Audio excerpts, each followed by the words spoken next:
वीर्य में जाते हैं और वीर्य फिर मां के उदर में प्रवेश करता है। उस वीर्य से फिर संतान होती है शुभ गतियों में।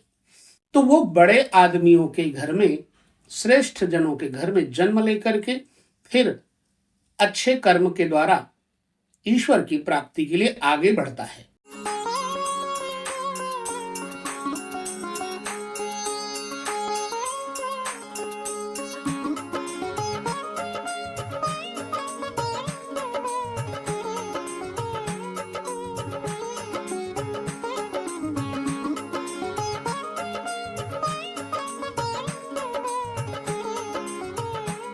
नमस्कार, जय श्री कृष्ण। कल के वीडियो में आपके साथ मृत्यु के कारणों के ऊपर हमने चर्चा की थी। आज मृत्यु के कारणों के बारे में आपको बताने के बाद हम चलते हैं पुनः व्यक्ति के मोक्ष मार्ग पर। बहुत ध्यान से इसे समझेंगे। मृत्यु से ठीक 5वां घर जो कि व्यय भाव पड़ता है। व्यय भाव, क्षय भाव, हानि का भाव, ये आपको बताता है कि सदगति होगी या दुर्गति होगी मृत्यु के बाद। हालांकि बहुत सारे और भी सूत्र हैं। हम इस पे धीरे धीरे आपको, जो धर्मात्मा हैं, उनको समझाने का पूरा प्रयत्न करेंगे वैदिक सूत्रात्मक तरीके से, जो वैदिक ज्योतिष है उसके मुताबिक। अब हम चर्चा कर लेते हैं। भोग सप्तम घर है, मृत्यु अष्टम घर है। मृत्यु के कारणों का पता अष्टमेश से चलता है। अष्टमेश मित्र ग्रह के साथ, शुभ ग्रह के साथ या पाप ग्रह के साथ है। उसके अनुसार व्यक्ति की मृत्यु का विचार किया जाता है। यदि अष्टम भाव का स्वामी शुभ ग्रह जैसे चंद्र, शुक्र, बुध और गुरु जैसे ग्रहों के साथ हो तो व्यक्ति की मृत्यु सरलतम होती है और उसको आगे अच्छी गति मिलने के योग बन जाते हैं। क्योंकि मृत्यु के समय अनंत अथाह पीड़ा होती है। कहते हैं 100 करोड़ बिच्छू मारने पर जितनी पीड़ा होती है उतनी पीड़ा मृत्यु के समय प्राण निकलते समय होती है। बहुत कठिनाई से प्राण निकलते हैं। जीवन की तमाम सारी गलतियों का आभास उसी समय होता है जब व्यक्ति को मृत्यु की पीड़ा होती है। तो चलते हैं हम ठीक 8वें से 5वें घर में, यानी 12वें घर में। वहां आपको देखना है जो 12वां घर है वो जिंदगी भर के किए गए कर्मों का हिसाब है। आप प्रैक्टिकल रूप से देखिएगा इसको। तो अगर 12वें घर में शुभ ग्रह है तो व्यक्ति को शुभ गतियां प्राप्त होती हैं। अशुभ ग्रह हैं तो व्यक्ति को अशुभ योनियों में जाने के लिए ज्योतिष के सूत्र बताते हैं। शुभ ग्रह कौन से हैं? मैं पहले कह चुका हूं कि चंद्रमा, बुध, बृहस्पति, शुक्र, इनको शुभ ग्रहों की श्रेणी में रखा गया है। अब अगर किसी व्यक्ति का 12वें घर में सूर्य बैठा हो तो सूर्य कहते हैं व्यक्ति अभी वह लोक में जाकर के पुनः मृत्यु लोक में आएगा और सूर्य की आभा जैसी अपनी चरित्र की कीर्ति को फहराएगा। निश्चित बात है। हाँ, सूर्य 12वें होने पर मुक्ति नहीं होती, जन्म लेना पड़ता है। ठीक वेदांत के सूत्रों में 2 गतियां बताई गई हैं, एक देवयान, एक पितृयान।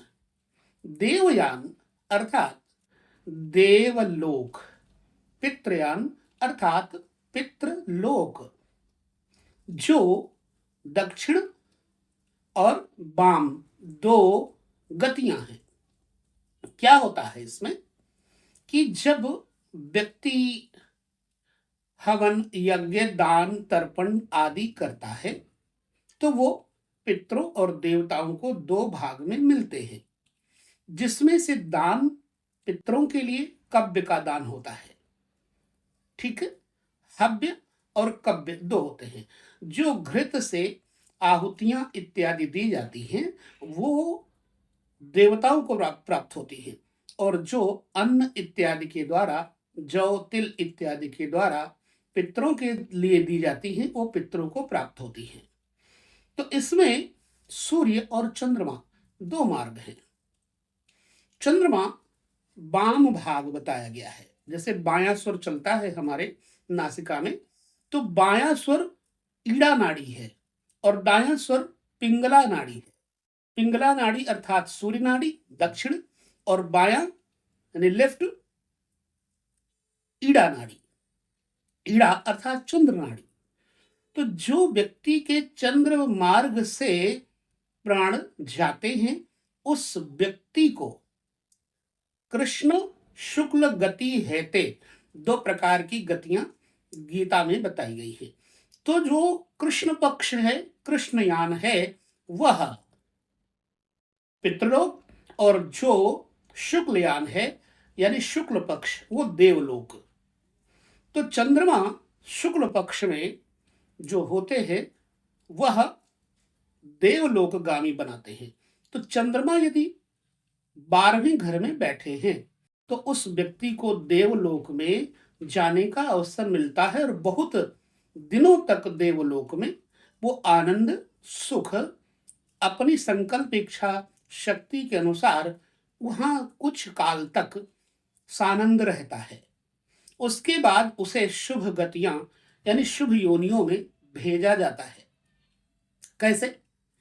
चंद्रमा अपने किरणों के द्वारा रात्रि में अन्न में प्रवेश करते हैं समस्त जीव समूह, फिर वो अन्न किसी व्यक्ति के वीर्य में जाते हैं, और वीर्य फिर मां के उदर में प्रवेश करता है। उस वीर्य से फिर संतान होती है शुभ गतियों में। तो वो बड़े आदमियों के घर में, श्रेष्ठ जनों के घर में जन्म लेकर के फिर अच्छे कर्म के द्वारा ईश्वर की प्राप्ति के लिए आगे बढ़ता है। ठीक कृष्ण पक्ष में व्यक्ति को थोड़ा नरक इत्यादि के दर्शन करवाए जाते हैं, फिर उसे यही इसी योनि में मतलब संसार में ही पुनः जन्म दिलाया जाता है। ठीक है, अब यदि चंद्रमा है तो व्यक्ति को पुनः सुख भोग करने के बाद यहां मृत्यु लोक में जन्म लेना पड़ता है। अब मंगल यदि है तो व्यक्ति को क्रोध आदि बहुत आता है, क्योंकि मंगल भूमि पुत्र है।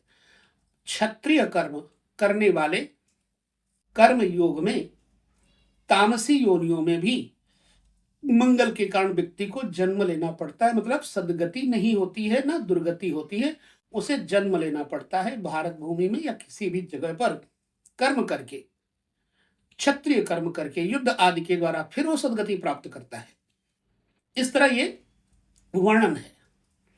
अगर बुध बैठा है 12वें घर में तो व्यक्ति इस जन्म में भोलेपन से जीवन जीता है, बाद में वो श्री हरि विष्णु की उपासना के मार्ग से सत्कर्म के द्वारा देवलोक में जाकर के बहुत काल तक रहता है, लेकिन फिर भी उसे जन्म लेना पड़ता है। ठीक बृहस्पति यदि बैठे हैं तो बृहस्पति 12वें घर में होकर के व्यक्ति को मोक्ष के कर्म करवाते हैं, दान तप जप योग आदि करवाते हैं। अब बृहस्पति के वहां बैठने से जातक को सदगति का मार्ग खुल जाता है। लेकिन शुक्र पर आ जाए, शुक्र यदि 12वें घर में बैठे हो तो व्यक्ति को पुनः किसी वैश्य कुल में आकर के जन्म लेना पड़ता है, और इसी लोक में बहुत सा सुख ऐश्वर्य गाड़ी मोटर वाहन बहुत सारे वैभव को भोग करके पुनः जन्म और मृत्यु के चक्र में आने की प्रक्रिया जारी रहती है। शनि यदि 12वें घर में बैठे हैं तो उस व्यक्ति की दुर्गति बताई गई है। जो हमारे सनातन वैदिक ज्योतिष शास्त्र है उसमें यदि शनि 12वें घर में बैठे हैं तो व्यक्ति की दुर्दशा बताई गई है, अर्थात उस व्यक्ति का मोक्ष नहीं होता, उसे नरकगामी बनना पड़ता है। और फिर यदि शनि के ऊपर कोई अच्छे ग्रहों की दृष्टि है तो संभवतः नरक में बहुत ज्यादा दुख ना भोग करके पुनः मृत्यु लोक में आना पड़ता है, लेकिन अच्छी योनियों में नहीं, दुखी योनियों में। चाहे मनुष्य की योनि मिली फिर भी अभाव ग्रसित अपंग अवस्था में उसे जन्म लेना पड़ता है। राहु इसी प्रकार से यदि 12वें घर में बैठे हैं तो जातक मुक्ति के लिए कर्म तो करता है पर मुक्ति नहीं होती। अब यहां पर 12वें घर में यदि केतु बैठे हैं तो व्यक्ति को मोक्ष मार्गी कहा गया है। इस जन्म में उस व्यक्ति को भले ही कोई सुख ऐश्वर्य ना मिला हो, लेकिन उस जन्म के अंत में व्यक्ति को मोक्ष का मार्ग प्रशस्त करवाता है केतु। इसलिए केतु को 12वें घर में मोक्ष प्रदाता कहा गया है। परंतु याद रहे, आपके मृत्यु से मोक्ष पर्यंत हमारी कुंडली में 4 घर और आते हैं। एक धर्म यानी 9वां घर, एक कर्म यानी 10वां घर, एक आमदनी अर्थ अभिलाषाएं यानी 11वां घर।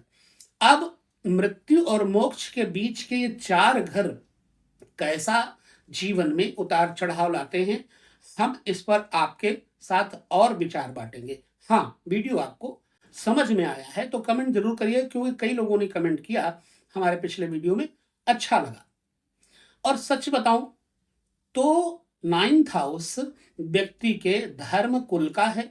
9th हाउस क्योंकि 8वें से दूसरा घर, अष्टम भाव मृत्यु है, तो मृत्यु का जो बंधु बांधव कुटुंब है, दूसरा घर कुटुंब कहा गया है, तो मृत्यु का सच्चा कुटुंबी 9वां घर यानी धर्म घर है। तो यदि 9वें घर में बैठे हुए ग्रह अच्छे हैं या बुरे हैं, उसके अनुसार व्यक्ति को यानी जातक को किस लोक में, पितृलोक में जाकर के शांति मिलती है अथवा नहीं मिलती है, इस पर अभी और बाकी है। छोटे छोटे वीडियो में आपको यह समझना चाहिए। और अगर आप इससे कुछ सहमत हैं तो हमें जरूर कमेंट करके बताइएगा। ये पूर्ण अनुभव आपको अवश्य होना चाहिए ज्योतिष के बारे में, ग्रहों के बारे में, तभी आपको समझ में आएगा, अन्यथा आपके ऊपर से ये निकल जाएगा। मोक्ष के मार्ग में ले जाने वाले ग्रहों के बारे में आपको बताया। सूर्य, चंद्र, मंगल, बुध, ये सब शुभ गतियों की तरफ भेजने वाले हैं, परंतु शनि अशुभ गतियों में ले जाते हैं। राहु भी 12वें घर में इसी तरह से व्यक्ति को जन्म मृत्यु के चक्र में डालते हैं, परंतु केतु मोक्ष प्रदाता है। आगे कंटिन्यू जारी रहेगा। अगर आपको ये वीडियो अच्छा लगा है तो कमेंट जरूर करिएगा, नहीं अच्छा लगा तो भी कमेंट करिएगा। पुनः विचार करेंगे। विदा लेते हैं। नमस्कार, जय श्री कृष्ण।